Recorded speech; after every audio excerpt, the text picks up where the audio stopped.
Fertility degradation का problem हमने AI के साथ तो उस पर काम करना शुरू किया है। लीफ पेटल एस्टिमेशन के लिए भी काम कर रहे हैं, क्योंकि जब हम ग्रेप्स की फार्मिंग करते हैं देखते हैं, तब जब हार्वेस्टिंग के टाइम, जब बिफोर हार्वेस्टिंग हमें 3-4 बार लीफ पेट्रोल करना पड़ता है, उसके हिसाब से फिर शेड्यूल करना पड़ता है। तो क्या हम सैटेलाइट से वो ऑप्शन ले सकते हैं? क्या हम सैटेलाइट से पेट्रोल टेस्ट कर सकते हैं क्या? वो भी हम देख रहे हैं। देन हम इसमें और भी कर रहे हैं कि जैसे हमारा क्रॉपिंग पैटर्न है, तो क्रॉपिंग पैटर्न कौन सा सिलेक्ट होना चाहिए based on the soil pattern. तो वो ये हमें बता सकता है कि कौन सा क्रॉप आपको लगाना चाहिए। इसमें हमने मार्केट का भी कुछ इसमें कंसर्न्स, मतलब मार्केट का भी प्रिडिक्शन इसमें ऐड किया है कि मार्केट के हिसाब से, सॉइल पैटर्न के हिसाब से आपको क्रॉप का रिकमेंडेशन मिल जाएगा, कौन सा क्रॉप लगाना चाहिए। इवन हम क्रॉप कौन सा है वो भी आइडेंटिफाइड कर सकते हैं with the help of AI. इसके लिए भी हमें काफी सारा स्कोप है। और भी इसमें है कि जैसे क्रॉप ग्रोथ मॉनिटरिंग है sir, crop growth monitoring with the help of IoT and AI. तो इसमें हम जैसे अभी बात करते हैं with the help of satellite जो इंडाइसेस है, तो इसके हिसाब से हम क्रॉप की ओवरऑल ग्रोथ क्या है, क्या स्टेटस है, मतलब ओवरऑल ग्रोथ अच्छी है, कम है, ज्यादा है, कैसी है, तो उसको हम एनडीवीआई के तहत हम उसका एनालिसिस कर सकते हैं। हर स्टेज पे, हर डे पे हम उसको ऑब्जर्व मॉनिटर कर सकते हैं कि क्या कम हो रहा है, क्या ज्यादा हो रहा है, कहाँ पे स्ट्रेस हो रहा है। तो ओवरऑल क्रॉप ग्रोथ मॉनिटरिंग कर सकते हैं। इरिगेशन एंड फर्टिगेशन मॉडल्स है, मतलब इसको हम एल्गोरिदम की, मतलब जो एल्गोरिदम मॉडल डेवलपमेंट की बात आती है, इसमें कॉजल का भी हमने इफेक्ट ऐड किया है। तो सबसे इंपॉर्टेंट इसमें कि व्हाट इफ एनालिसिस इसमें है सबसे इंपॉर्टेंट कि इरिगेशन फर्टिगेशन में हम क्या कर रहे हैं कि जैसे इरिगेशन में हम क्या करते हैं कि कौन सा क्रॉप है, क्रॉप का स्टेज क्या है, क्रॉप का स्टेज के बाद क्रॉप का कोएफिशिएंट, क्रॉप फैक्टर क्या है। देन हम ये बात कर ऐड करते हैं कि इवापो ट्रांसपिरेशन उस डे का कितना है। ये सब इंटेलिजेंस में ऐड किया है। और उसके बाद फिर क्रॉप की रिक्वायरमेंट कितनी होनी चाहिए, मतलब क्रॉप को कितना एग्जैक्ट पानी देना चाहिए, और आपका सेंसर का वैल्यू क्या है, ये सब ये कोरिलेट करके हम फार्मर को, और हमारे जो भी एआई प्लॉट्स हमने डेवलप किए उस पे वहां पे फर्टिगेशन का मॉडल रन हो जाता है, इरिगेशन का मॉडल रन हो जाता है। वैसे ही सेम सिस्टम पे हमने फर्टिगेशन पे काम किया है। फर्टिगेशन में नाइट्रोजन, फास्फोरस, पोटेश, ये तीनों का मॉडल पे हम काम कर रहे हैं। उसमें हमने क्या किया है कि पहले तो हमारा रिग्रेशन पे काम किया था, जो अलग अलग पैरामीटर्स कंसिडर किए फर्टिलाइजर्स मैनेजमेंट के लिए, मतलब टोटल सॉइल का ईसी कितना है, देन आपका सॉइल का जो हम ह्यूमिडिटी के बोलते हैं, सॉइल का टेम्परेचर कितना है, सॉइल का वाटर कंटेंट कितना है, मतलब एक्स फैक्टर है, वाई फैक्टर है, और ऐसे कई सारे कंपोनेंट्स फैक्टर हमने इसमें डाटा किया है। मतलब जो भी हमारे पास इन हाउस डेटा था उस पर काम किया, कुछ फार्मर के फील्ड का डेटा था उस पर काम किया, और अभी हम इस पॉइंट पे आ गए कि इसमें हमने रिग्रेशन लिया है, टाइम सीरीज किया है, अभी कॉजल का इफेक्ट उसमें ऐड किया कर रहे हैं। तो हमें अभी पता चल रहा है कि अभी कितना फर्टिलाइजर्स कौन से फील्ड में, कितना फर्टिलाइजर्स कौन से स्टेज पे ऐड करना है। तो ये वैल्यूज हमें मॉडल के तहत मिल रही है। ये सबसे बहुत बहुत बड़ा काम ये मॉडल, मतलब जो और अभी क्या कर रहे हैं कि जो भी मॉडल की एक्यूरेसी आ रही है वो 70-80% आ रही है। हमने ओपन, मतलब वहां पे बहुत ज्यादा स्कोप दिया है कि आप फाइन ट्यून कर रहे हैं, मतलब जितना डेटा ज्यादा उस पे फीड कर रहे हैं तो उतना मॉडल फाइन ट्यून हो रहा है और उसकी एक्यूरेसी बढ़ रही है। देन हम पेस्ट एंड डिसीज पे उसी तरफ से काम कर रहे हैं, जो प्रिडिक्शन, मतलब जो कौन सा पेस्ट है, कौन सा डिसीज है एज पर द क्रॉप, मतलब जैसे ग्रेप्स के लिए अलग है, शुगर केन के लिए अलग है, उनका पूरा हिस्ट्री हमने आइडेंटिफाइड करके उसका क्या चांसेस है, कहाँ पे, कौन से क्लाइमेट पे वो ज्यादा फेवरेबल हो सकता है, वो एनालिसिस किया है। और उसके बाद हमने जब जैसे शुगर केन में ले, जैसे अर्ली शूट बोल रहे, तो कौन से क्लाइमेट में आता है, क्या क्लाइमेट फेवरेबल है, तो किसान को अभी पहले ही, मतलब 7 दिन पहले या 2 दिन पहले किसान को अलर्ट जा जाते कि आपका ये चांसेस है, या ऑलरेडी इन्फेक्शन हो चुका है, आप जाके स्प्रे करो। तो इस टाइप के अलर्ट्स हम वहां पे दे रहे। और यहाँ पे सबसे इंपॉर्टेंट है कि हम वो सीआईबी का जो पेस्टिसाइड का जो रजिस्टर पेस्टिसाइड है वो भी उनको रिकमेंड कर रहे हैं, ताकि किसान का कोई कंफ्यूजन नहीं होना चाहिए कि यह कौन सा केमिकल यूज करना है, कौन सा केमिकल यूज करना है। उसका पीएचआई वैल्यू भी वहां पे हमने मेंशन किया है।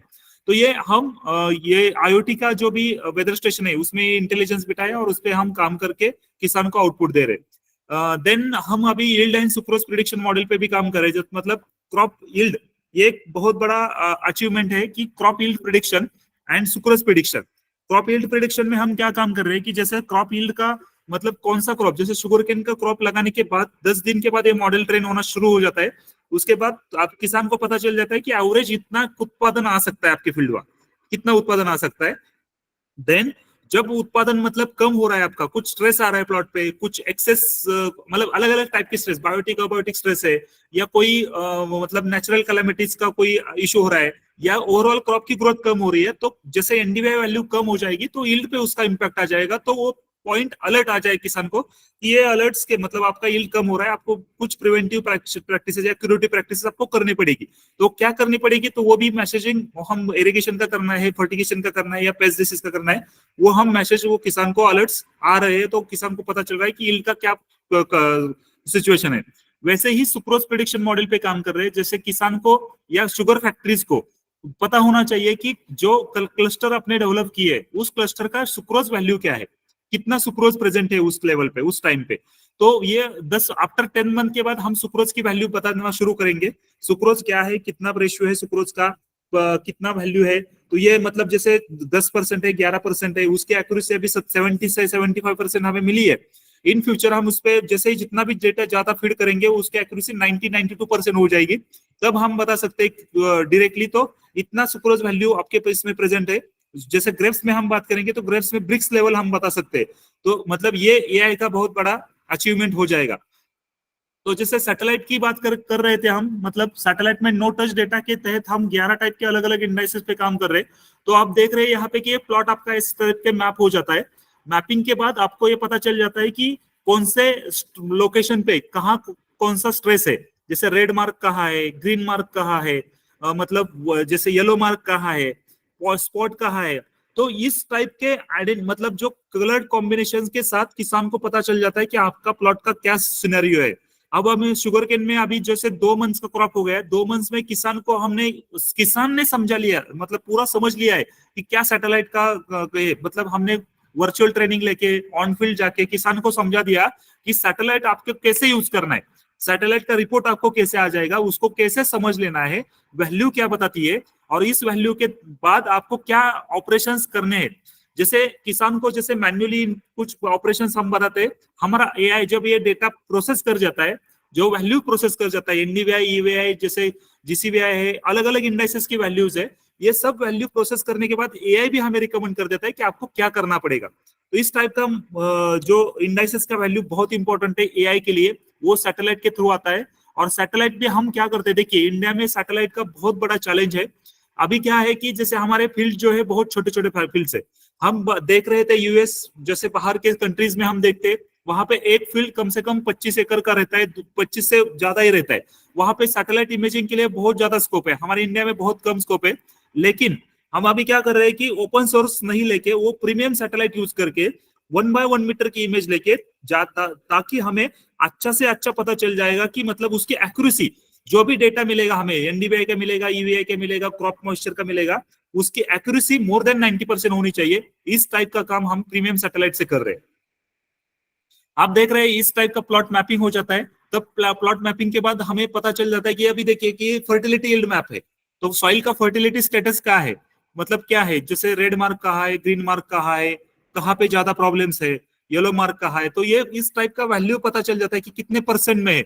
और उसके इस बात फिर हमें पता चल जाता है कि जैसे हमने जितने भी क्रॉप्स यहाँ पे लगाए, शुगर केन लगाए और भी कई फ्रूट क्रॉप लगाए, तो पहले हमने सैटेलाइट मैपिंग करके फर्टिलिटी इंडेक्स चेक किया है सॉइल का, और फर्टिलिटी इंडेक्स चेक करने के बाद कहाँ पे प्रॉब्लम लग रहा है वहां पे हमने ज्यादा ऑर्गेनिक इनपुट्स ऐड करके, या कोई भी रेसिपीज है जैसे हमें कुछ ऑर्गेनिक अमेंडमेंट्स एआई के साथ मिल जाती है, कुछ उसका रिकमेंडेशन वो ऐड करके फिर हमने वो प्लॉट्स उस वहां पे वो क्रॉप लगाने का प्रैक्टिस किया है।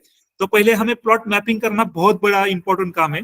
प्लॉट मैपिंग करते आपको क्या करना है कि जो आपके प्लॉट्स के लेट लॉन्ग है, मतलब चारों कॉर्नर्स जो है आपके, वो हमें मतलब किसान को भिजवाना पड़ते हैं। तो वो किसान हमें पता भेज देता है कि आपके उस प्लॉट के चार चार कॉर्नर के लेट लॉन्ग क्या है, लैटिट्यूड लॉन्गिट्यूड। वो लेट लॉन्ग जब हमारे पास आ जाते हैं तो हमारे सिस्टम में वो मैप करते हैं हम, उसके बाद फिर डेटा आना शुरू हो जाता है। हर 7 दिन के बाद हम वो डेटा हार्वेस्ट करते हैं, मतलब डेटा हमें पता चल जाता है कि कौन से, मतलब अलग अलग 11 इंडाइसेस का डेटा हम सैटेलाइट के थ्रू निकालते हैं। अभी देखिए कि इसमें एक बड़ा अपॉर्चुनिटी है हमारे पास कि दो टाइप के, मतलब जैसे हमने बात करते हैं ड्रोन की, तो ड्रोन जब हम यूज करते हैं तो 2 टाइप्स के ड्रोन है, जैसे एक क्रॉप स्प्रेइंग ड्रोन है और दूसरा है कि क्रॉप मॉनिटरिंग ड्रोन। तो क्रॉप स्प्रेइंग जब ड्रोन हम यूज करते हैं, तो जब क्रॉप स्प्रेइंग में हम बात करते हैं कि अलग अलग, अभी ऑलरेडी हमें सब प्रैक्टिसेस हो चुके हैं, पायलट्स बन चुके हैं। अभी हमारे एक शुगर केन फील्ड में अभी क्रॉप स्प्रेइंग का ड्रोन स्प्रेइंग, मतलब ड्रोन के साथ हम स्प्रे भी कर रहे हैं। दूसरा सबसे इंपॉर्टेंट है क्रॉप मॉनिटरिंग ड्रोन। देखिए जो ड्रोन के नीचे एक कैमरा माउंट किया जाता है, और वो कैमरा होता है, देखिए आरजीबी वो होता हो जाता है, या उसमें हम मल्टीस्पेक्ट्रल की बात कर रहे हैं या हाइपरस्पेक्ट्रल की बात कर रहे हैं। हाइपरस्पेक्ट्रल थोड़ा ज्यादा कॉस्टली है, लेकिन हम मल्टीस्पेक्ट्रल के साथ इमेज को मतलब मल्टीस्पेक्ट्रल यूज करके ड्रोन को हम पूरी प्लॉट में मतलब एक राउंड कराएंगे, और उसके बाद जो भी इमेजेस हमें मिलेंगे वो डेटा से हम उसको जो भी इमेजेस के साथ फिर हमारा एआई उस पर काम करेगा, मतलब डेटा प्रोसेसिंग करेगा, वो कोरिलेशन करेगा। मतलब जो हम बात करते हैं कि इमेज प्रोसेसिंग का, तो इमेज प्रोसेसिंग में इसमें एल्गोरिदम्स है, तो एल्गोरिदम्स पे एआई का उस पे काम चलेगा, और उसके बाद फिर आउटपुट निकल आएगा कि हमें क्या करना है, कहाँ पे प्रॉब्लम्स है, कहाँ पे ज्यादा स्ट्रेस लग रहा है, कहाँ पे लोकेशंस पे नाइट्रोजन का हीट मैप है, देन उसमें फॉस्फोरस का हीट मैप है, पोटेश का हीट मैप है, देन आपके कार्बन का हीट मैप है। अलग अलग हीट मैप से हम ट्रेस करते हैं कि कहाँ पे क्या प्रॉब्लम्स हो चुके। तो इस टाइप का एक अलग टेक्नोलॉजी हम यूज करना चाहते हैं। ऑलरेडी हमने मल्टीस्पेक्ट्रल का यहाँ पे टेस्ट किया है। हम अभी चाहते हैं कि मतलब कम कम खर्चे में, जैसे आरजीबी कैमरा यूज करके भी हम, जैसे सैटेलाइट का जो काम है इमेज कैप्चर करना, वो भी आरजीबी के साथ हम कर सकते हैं कि वो भी हम यहाँ पे अभी टेस्ट कर रहे हैं। इस टाइप के इमेजेस मिल जाते हैं। हमने एक बड़ा अच्छा काम किया अभी कि जो सैटेलाइट के साथ, जहां पे पहले तो जैसे ग्राउंड ट्रूथ करना है हमें, तो हमें पता होना चाहिए कि कहाँ पे अभी जाके हमने सॉइल सैंपल कलेक्ट करना है। तो ये कुछ हमारे पॉइंट्स है, तो मतलब ये 2-3 पॉइंट्स हमें पता चलता है satellite with the help of satellite, कि पहले तो जहां पे हमारा पॉइंट्स है, मतलब अलग अलग पॉइंट्स फील्ड्स के लोकेशंस है, वहां पे हम पॉइंट्स लोकेट करते हैं कि सेंसर्स कहाँ डिप्लॉय करने चाहिए, पहले पार्ट तो। दूसरा पार्ट कि हमें सॉइल सैंपल कहाँ कलेक्ट करना चाहिए, वो पॉइंट्स हमें पता चल जाते, डायरेक्टली हमें लेटलॉन्ग मिल जाते हैं, उस वहां पे जाके डायरेक्टली किसान वहां पे जाके बस सॉइल सैंपल कलेक्ट कर लेता है, वहां पे जाके हम सेंसर प्लेस कर देते। तो एक पूरा प्लॉट का एक रेफरेंस पॉइंट हमें सैटेलाइट से मिल जाते हैं, और वो भी हमने यहाँ पे टेक्नोलॉजी वो डेवलप करके वो यूटिलाइज कर रहे हैं यहाँ पे।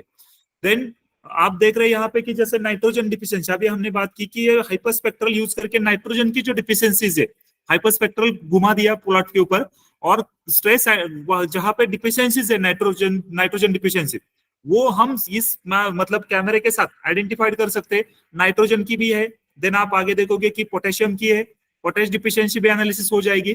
तो ये भी हम यहाँ पे कर रहे हैं, मतलब ग्रेप्स में करने वाले हैं, और हम शुगर केन में करने वाले हैं। शुगर केन में तो ऑलरेडी कर रहे हैं हम। कुछ हमने ये मॉडल का कर रहे थे, जैसे हमें अभी फैक्टर्स हम बता रहे थे कि जैसे जो डेटा हम यूज कर रहे हैं उसमें क्या क्या इंपॉर्टेंस, बहुत इंपॉर्टेंट मतलब डेटा हम बात करते हैं अभी जो मॉडल डेवलपमेंट में हम ये सब इसका इस्तेमाल कर रहे हैं। मॉइस्चर है अलग अलग लोकेशंस का, मतलब डेप्थ का, सॉइल टेम्परेचर है, सॉइल सोलर इंटेंसिटी है, टेम्परेचर है, वीपीडी है, विंड स्पीड है, अलग अलग पैरामीटर्स है। तो इस पे अभी हम काम कर रहे हैं। तो ये इस पे ऑलरेडी हमारा मतलब जो भी हमारे ऑक्सफोर्ड के एक्सपर्ट्स है, और हमारे यहाँ पे केवीके के एक्सपर्ट्स है, ऑक्सफोर्ड के एक्सपर्ट्स है इसमें शामिल, कुछ माइक्रोसॉफ्ट के एक्सपर्ट्स है, और यहाँ पे कुछ यूनिवर्सिटीज के एक्सपर्ट्स को भी हमने यहाँ पे ऑन बोर्ड किया है, और उनके साथ मिलके हम ये सब काम यहाँ पे अभी कर रहे हैं। जैसे हमने कुछ केस स्टडीज भी लिए थे, कुछ ग्रेप्स पे फार्मर की एक केस स्टडी आप देख रहे हैं कि वो जहाँ पे जैसे अभी हमने जब हमने स्टार्ट किया तब ग्रेप्स का फार्मिंग, ग्रेप्स के कुछ प्लॉट्स और शुगर केन के कुछ प्लॉट्स हमने मैप किए थे। तब हमें पता चला था कि कहाँ पे ज्यादा प्रॉब्लम है। जैसे अभी आप देख रहे हैं कि ये प्रमोद निम्बाड़कर नाम का फार्मर है, इंदापुर तहसील वाला। तो आप देख रहे हैं 2019 में उनके प्लॉट का ये स्टेटस है पूरा, ये इमेजेस आपको यहाँ पे पता चलेगी, मतलब यहाँ पे हमने शोकेस किए। फर्स्ट इमेज में हमने मेंशन किया था कि उसका एनडीवीआई वैल्यू 2019 का भी वैल्यू हमने क्यों लिया, आज 2024 है। 2024 में और 2019 में हमने क्यों लिया कि 2019 का सबसे ज्यादा एनडीवीआई वैल्यू हमें दिखा उस प्लॉट का। ये वैल्यू दिखाने के बाद हमने फार्मर को कॉल किया और पूछा कि आपका 2019 में उत्पादन कितना आया था और आज के डेट में उत्पादन कितना है। तब उस फार्मर ने बताया कि 2019 में मुझे जितना उत्पादन आया था तब आज तक मुझे उतना उत्पादन, उतना यील्ड हमें मिला नहीं है। तो उस पर हमने काम किया। तो 2018 का, 2017 का, 16 का और 19 का हमने सभी साल का, पिछले साल का डेटा हमने सैटेलाइट का निकाला, सैटेलाइट से निकाला। तब हमें पता चला कि 2019 में सबसे ज्यादा एनडीवाई वैल्यू दिखा हमें। आप देख रहे हैं फर्स्ट इमेज में कि पूरा ग्रीन दिख रहा है आपको, तो ये जो वैल्यू दिख रही है आपको तो ये सबसे ज्यादा है। तो ये वैल्यू ज्यादा थी, बस खाली कुछ पार्ट्स में स्ट्रेस दिख रहे हैं। सेकेंड एंड थर्ड इमेज में आप देखिए कुछ पार्ट्स में आपको स्ट्रेस दिखने को मिलेंगे। तो ये पता चला कि जब एनडीवाई वैल्यू क्यों ज्यादा था, तब हमने उस पर पूरा वर्क किया, तो पता चला कि उसमें एनडीवाई वैल्यू ज्यादा होने की मतलब उसका एग्रोनॉमी प्रैक्टिसेस क्या किया यूज किया था, मॉइस्चर का प्रेजेंट, मॉइस्चर पे जो कॉन्सेंट्रेशन था वो कितना था, सॉइल का पूरा मतलब क्लाइमेटिक कंडीशन क्या था, ये सब फैक्टर्स हम उस पर स्टडी कर रहे हैं। तो और ऑलरेडी एक डाटा बना दिया हमने उस पर, और वो कोरिलेट कर रहे, मतलब आज के डेट में 2024 में भी हम उसका यील्ड के लिए वो बेस यील्ड 2019 का लिया है, और 2019 का जो भी पैरामीटर्स है हम वो आज के डेट में वो कोरिलेट करते कि आज का क्लाइमेट, जैसे आज का उत्पादन आपका कितना हो गया है, कम हो गया है कि ज्यादा हो गया है, कहाँ पे स्ट्रेस हो रहा है, कहाँ पे स्ट्रेस नहीं है, तो ये सब हमने कोरिलेट करके डेटा हम हार्वेस्ट करते हैं, और उसको किसान को उस टाइप का जो इनपुट रिकमेंडेशन है वो उस टाइप का हम इनपुट रिकमेंडेशन करते हैं, ताकि इस साल भी उतना ही उत्पादन, उससे ज्यादा उत्पादन उसको मिल सकता है। ये प्रैक्टिस से हम, ये प्रयास हमारा चल रहा है यहाँ से। ये 2024 का आप देखिए, अभी जो कंडीशन है आप देख रहे हैं कि फर्स्ट इमेज में आप जो भी है लास्ट जो मार्क किया है, एरो दिखा है, वो लास्ट कॉर्नर में भी आपको स्ट्रेस दिख रहा है। देन आपके जो वहां पे सेम कंडीशन इस लास्ट कॉर्नर में प्रॉब्लम दिख रहा है। और जो थर्ड इमेज है वो शुरुआत में, जैसे अभी लास्ट बिफोर 1.5 मंथ यहाँ पे ज्यादा बारिश हुई थी, तो मोर देन 70 mm रेनफॉल हुआ था उसी दिन। तो वो वहां पे उस 7 दिन के बाद वो जो प्रैक्टिस है वो वहां पे ज्यादा पानी का मतलब एक्सेस वाटरिंग हुआ था वहां पे उस लोकेशन पे। थर्ड इमेज में आप देखिए जहां पे एरो किया है, तो वहां पे कुछ ग्रोथ कम दिख रही है हमें, तो वो भी आइडेंटिफाइड हो चुका था सैटेलाइट के हेल्प से, और उसको हमने रिकवर करने के लिए फिर बाकी एआई के साथ इनपुट्स का रिकमेंडेशन हमने वहां पे दिया था। ये कुछ जैसे देखिए कि डेटा कलेक्शन है, क्रॉप प्लानर है, क्रॉप डेवलपमेंट जैसे एआई मॉडल से काम कर रहे हैं, सीएमएल कॉजल मशीन लर्निंग पे काम कर रहे हैं, proactive paste and disease management system है एआई के साथ हम उस पे काम कर सकते हैं, डाउनी मिल्ड्यू, पाउडरी मिल्ड्यू जो मेजर डिसीज है ग्रेस में उस पे हम काम कर सकते हैं। Crop monitoring, crop spraying drone, hyperspectral multispectral का बहुत ज्यादा यूज कर सकते हैं, इसमें ज्यादा से ज्यादा मल्टीस्पेक्ट्रल यूज करके हम उस पे कोरिलेशन इमेज प्रोसेस कर सकते हैं ज्यादा से ज्यादा। Crop stage wise irrigation management, soil moisture index management, जैसे अभी देखिए बहुत सारे आईओटी डिवाइसेस आ रहे हैं मार्केट में, जैसे अच्छा एक सिंपल आईओटी डिवाइस किसान को कैसे हम दे सकते हैं, मतलब एक अच्छा मॉइस्चर सेंसर हम दिया उनको, और उस मॉइस्चर के सेंसर के हिसाब से किसान कैसे इरिगेशन मैनेजमेंट कर सकता है उस फील्ड का, और वो कैसे वो भी हम काम कर रहे हैं। 2-3 इंटरनेशनल कंपनी के साथ हम जुड़ चुके हैं, और वहां पे मतलब कम्युनिकेशन, और जो भी हमने यहाँ पे फील्ड में डेमोन्स्ट्रेशंस लगाए, और वो जो भी आउटपुट आ जाता है तो वो इंटेलिजेंस में कैसे ले मतलब वो आउटपुट इंटेलिजेंस में, हमारी एआई इंटेलिजेंस में कैसे उसको लेके आ सकते हैं, और वो आउटपुट हम किसान को कैसे दे सकते हैं, उस पर भी हमारा काम चल रहा है। Crop stage wise leaf petrol reports है, इल प्रिडिक्शन मॉडल्स है। तो इस टाइप का एक जो हमारा यहाँ पे अभी काम चल रहा है वो हमने यहाँ पे शोकेस करने का ये किया था यहाँ पे। इसमें हमारे जो डैशबोर्ड्स है वो भी हम दिखाएंगे यहाँ पे आपको कि हमारे कौन कौन से डैशबोर्ड्स है। एक मिनट।